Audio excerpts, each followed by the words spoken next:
मित्रांनो, लाखो रुपयांची बचत करणारी जैविक स्लरी कशी बनवायची पुढच्या फक्त 30 सेकंदामध्ये. सर्वात पहिले 200 लिटर प्लास्टिक ड्रम घ्या, 160 लिटर पर्यंत भरून घ्या. त्यानंतर त्यामध्ये 2 किलो गुळाचं पाणी टाका. त्यानंतर त्यामध्ये 2 किलो डाळीचं पीठ व्यवस्थित पाण्यात मिक्स करून टाका. त्यानंतर त्यामध्ये 10 लिटर गावरान गाईचे जुने असे गोमूत्र टाका. त्यानंतर वाडाखालची वारुळाची झाडाखालची जिथं फवारणी नाही झाली अशी मुठभर माती टाका. त्यानंतर जर असेल रायझोबियम, पीएचबी, केएमबी कल्चर टाका. नसेल तर ताक टाका.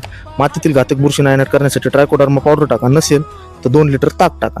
त्याच्यानंतर अजून जास्त रिझल्ट पाहिजे असेल तर डिकम्पोजरची एक बॉटल त्यामध्ये टाका. त्याच्यानंतर ड्रिपद्वारे जाण्यासाठी 10 किलो गावरान गाईच्या शेणाचा एकदम पॅक गाठोड करा व ते ड्रममध्ये सोडा. त्याच्यानंतर ही स्लरी 5 दिवस सावलीत ठेवा. दिवसातून 2 मिनिट घड्याळाच्या काट्याच्या दिशेने आणि विरुद्ध दिशेने ढवळा.